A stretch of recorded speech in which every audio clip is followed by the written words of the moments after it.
Welcome to my video. आज हम इस वीडियो के अंदर डिस्कस करेंगे why IT agency struggle to get repeated clients. यदि आप भी एक आईटी एजेंसी ओनर हो और आपके पास भी ऐसा लगता है कि यार आपके पास भी रिपीटेड क्लाइंट्स नहीं होते हैं, जो क्लाइंट्स आपके चल रहे हैं वही काम करे जा रहे हैं, आपके पास कोई नए क्लाइंट्स नहीं आ रहे हैं और यदि नए क्लाइंट्स आते भी हैं तो ज़्यादा लॉन्ग टाइम तक नहीं रुक पाते हैं, तो ये वीडियो आप लास्ट तक जरूर देख लेना, क्योंकि इस वीडियो के अंदर अपन टोटली डिस्कस करेंगे 5 ऐसे मिस्टेक्स जो कि आप कर रहे होंगे अपने क्लाइंट्स के साथ में, इस वजह से आपके पास में रिपीटेड क्लाइंट्स नहीं आ रहे हैं। और मैं आपको एक फ्रेमवर्क देने वाला हूं जिससे कि आपको रिपीटेड क्लाइंट्स आपके पास में आने लगेंगे और लोग आपके पास में लॉन्ग टर्म के साथ में काम करने लगेंगे। तो चलिए बात करते हैं। तो यदि आप भी मेरा वीडियो पहली बार देख रहे हो तो मेरा नाम अमित विजयवर्गीय है। I am IT business coach where I am helping IT agency owners to generate 3 to 5 lakh rupees consistent revenue in just 90 days. तो चलिए डिस्कस करते हैं हम क्या why IT agency struggles to get repeated clients. तो सबसे पहले हम डिस्कस करेंगे 5 मिस्टेक्स कि लोग क्या मिस्टेक्स करते हैं जो कि आपको नहीं करनी है। तो सबसे पहली मिस्टेक है ओवर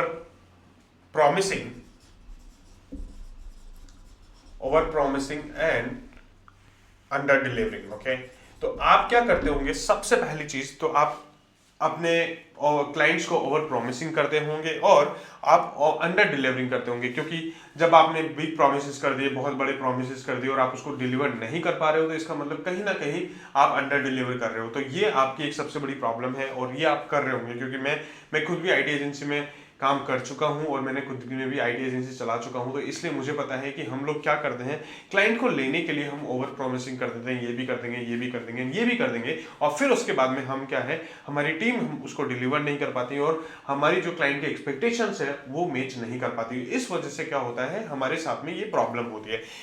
मिस्टेक नंबर 2 जो है वो है कम्युनिकेशन, पुअर कम्युनिकेशन। हम लोग क्या करते हैं, it is not something like कि आपको बोलना नहीं आता है ऑल दैट। पुअर कम्युनिकेशन का मतलब यह है कि हम ट्रांसपेरेंटली डिस्कस नहीं करते हैं क्लाइंट के साथ में कि हम लोग क्या डिलीवर करेंगे, किस तरीके से हम डिलीवर करेंगे, हमारे को क्या क्या चीजें चाहिए, हमारे को क्या क्या क्रेडेंशियल चाहिए, वो सारी चीजें आपकी पुअर कम्युनिकेशन में आती है। और हम लोग क्या करते हैं, हम लोग बस काम स्टार्ट कर देते हैं डायरेक्टली, नहीं, हम लोगों को प्रॉपर प्लानिंग करके और जो जो चीजें हमें चाहिए वो चीजें हमारे को करनी पड़ेगी। यदि आप वो नहीं करोगे तो it is something like you are doing the poor communication with your client. Okay, so अब हम बात करते हैं मिस्टेक नंबर 3 की। मिस्टेक नंबर 3 में जो बात करते हैं वो है आपकी ट्रांजैक्शनल रिलेशनशिप। ट्रांजैक्शनल रिलेशनशिप का मतलब ये है कि हम लोग क्या करते हैं, हमारे क्लाइंट से ओनली सिर्फ ट्रांजैक्शनल रिलेशनशिप रखते हैं कि यदि हमारे क्लाइंट ने हमारे साथ काम किया या हमारे को पैसा दे दिया तो हम उसके साथ में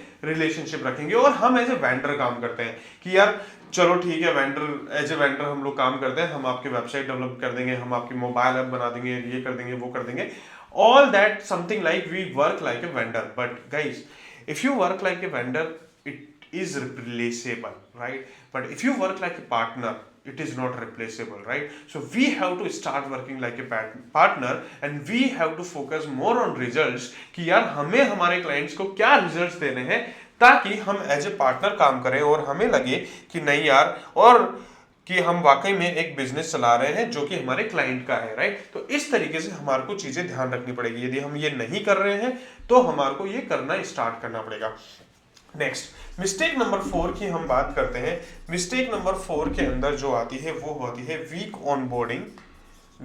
ऑनबोर्डिंग एंड डिलीवरी प्रोसेस। हमारे पास में कोई ऑनबोर्डिंग प्रोसेस नहीं है और हमारे पास में डिलीवरी प्रोसेस भी नहीं है कि हम लोग ऑनबोर्डिंग करेंगे तो क्या करेंगे, उसमें क्या क्या चीज़ें चाहिए। और यदि आपको भी ये सीखना है कि ऑनबोर्डिंग कैसे करनी होती है, मैंने ऑलरेडी एक वीडियो बना रखा है, आप ऑनबोर्डिंग का वो वीडियो देख लेना और मैं कार्ड में भी ऐड कर दिया है, ताकि ऑनबोर्डिंग का आपको पता चल जाए कि हाँ यार हम लोग क्या कर रहे हैं, क्या नहीं कर रहे हैं और किस तरीके से ऑनबोर्डिंग आपको करनी है। और आपको पता होना चाहिए कि हमें ऑनबोर्डिंग के अंदर क्या क्या करना है। मिस्टेक नंबर 5 में हम क्या करते हैं, no long term value creation.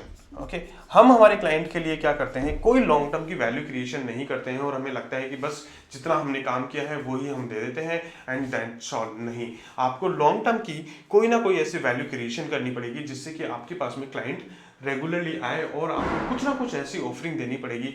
आप मेंटेनेंस ऑफर कर दो या कुछ ना कुछ ऐसी ऑफरिंग दे दो जिससे कि आपके पास में क्लाइंट्स लॉन्ग टर्म के लिए आए। तो ये आप 5 मिस्टेक कर रहे होंगे और यदि आपने इन 5 मिस्टेक को भी सही कर लिया तो मैं आपको कह सकता हूँ आपके पास में रिपीटेड और रेगुलरली क्लाइंट्स आएंगे और आपको लगेगा कि नहीं यार वाकई में मेरा काम हो रहा है और मेरे पास नए क्लाइंट्स भी आ रहे हैं और लॉन्ग टर्म रुक भी रहे हैं। तो चलिए, ये हो गई मिस्टेक्स की बात। अब अपन बात करते हैं कि आप क्या क्या चीजें करनी है, जो कि आपके पास में क्या सॉल्यूशन है और क्या फ्रेमवर्क है, अपन बात करेंगे। स्टेप नंबर वन के अंदर आपको क्या करना है, आपके क्लाइंट के साथ में ट्रस्ट बिल्डिंग करनी है।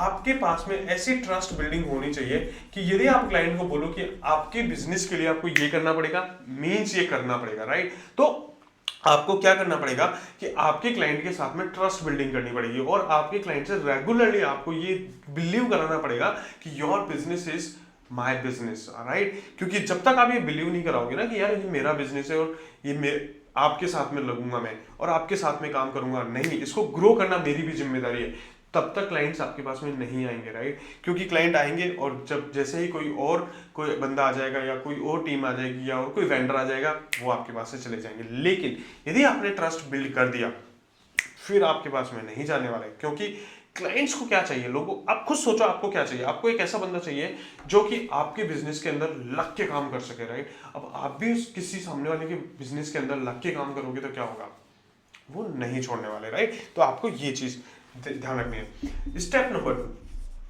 नंबर टू के अंदर वैल्यू एक्सटेंशन। ओके, आप वैल्यू एक्सटेंशन करो कि जितना आप दे रहे हो ना उससे ज्यादा आप देने की कोशिश करो और आप हैप्पी दो। ये नहीं कि यार अरे यार मेरे को तो पैसा नहीं मिल रहा है, ये नहीं, आप अच्छे से करो कि हाँ यार क्या है क्या नहीं है, और उनको नेक्स्ट स्टेप भी बताओ कि यार नेक्स्ट स्टेप में अब आपको क्या करना है, अब आपका बिजनेस यहाँ पर लेके जाना है, ये करना है, वो करना है। उनको सजेशन दो। देखो, आपका काम है सजेशन देना, आपका काम है उनके बिजनेस के लिए सोचना, करना नहीं करना उनका काम है। लेकिन मुझे बताओ, आप जब सजेशन ही नहीं दोगे तो आपके पास कैसे लोग आएंगे, नहीं आएंगे, राइट। तो आपको ये दिखाओ कि वैल्यू एक्सटेंशन होनी चाहिए, ये पता होना चाहिए कि हाँ यार ये चीज मुझे करनी है। ओके, स्टेप नंबर थ्री के अंदर आपको रिलेशनशिप नर्चर करनी आनी चाहिए। यदि आप रिलेशनशिप नर्चर नहीं करोगे, आपके प्रॉस्पेक्ट के साथ में, आपके क्लाइंट्स के साथ में नहीं होगा। आप चाहे वो क्लाइंट आपको पे कर रहा है चाहे नहीं कर रहा है, चाहे आप उसके साथ में लॉन्ग टर्म काम कर रहे हो नहीं कर रहे हो, बट यदि उन्होंने आपको पे किया है तो आप उनके साथ में लॉन्ग टर्म नर्चरिंग करना स्टार्ट करो। लॉन्ग टर्म नर्चरिंग देखो बहुत सारे तरीके से हो सकती है कि आप कुछ ऐसी इनसाइट शेयर करो, कुछ ऐसी वैल्यूएबल चीजें शेयर करो उनके साथ में, उनको लगे कि नहीं यार ये वाकई में ये बंदा मेरे साथ में काम कर रहा है, मेरे को चीजें देने की पसंद कर रहा है, या मुझे मेरा बिजनेस ग्रो करने की कोशिश कर रहा है। यदि आप ये चीजें करोगे ना तो डेफिनेटली आपका जो बिजनेस है वो अपने आप ग्रो होएगा। See, your business is not running your business is running your clients business. जैसे आपके क्लाइंट का बिजनेस बढ़ेगा तो आपका बिजनेस बढ़ेगा नहीं बढ़ेगा, बढ़ेगा ना, राइट। तो यही चीज आपको देखनी है, यही चीज आपको समझनी है, और जितना ज्यादा आप रिलेशनशिप बना के रखोगे डेफिनेटली आपको भी फायदा होगा और आपके क्लाइंट्स को भी फायदा होगा। तो आई होप ये वीडियो आपको पसंद आया होगा। यदि ये वीडियो पसंद आया है तो क्या कर लो, वीडियो को लाइक कर लो, चैनल को सब्सक्राइब कर लो और बेल आइकन पे जरूर दबा देना ताकि आपको नेक्स्ट वीडियो का भी नोटिफिकेशन मिल जाए। यदि इसी तरीके से आपको भी मेरे साथ में सीखना है और मेरी कम्युनिटी ज्वाइन करनी है आईटी एजेंसी ओनर्स की, तो आप मेरी कम्युनिटी ज्वाइन कर सकते हो। टेलीग्राम का लिंक मैंने डिस्क्रिप्शन और बायो दोनों में दे रखा है। और आपको भी यदि मेरे साथ में 1-to-1 क्लैरिटी कॉल चाहिए तो क्या कर सकते हो आप, क्लैरिटी कॉल का लिंक मैंने डिस्क्रिप्शन और बायो दोनों में दे रखा है and you can book a clarity call with me. I hope आपके लिए ये वीडियो वैल्यूएबल होगा। Thank you and see you in the next video.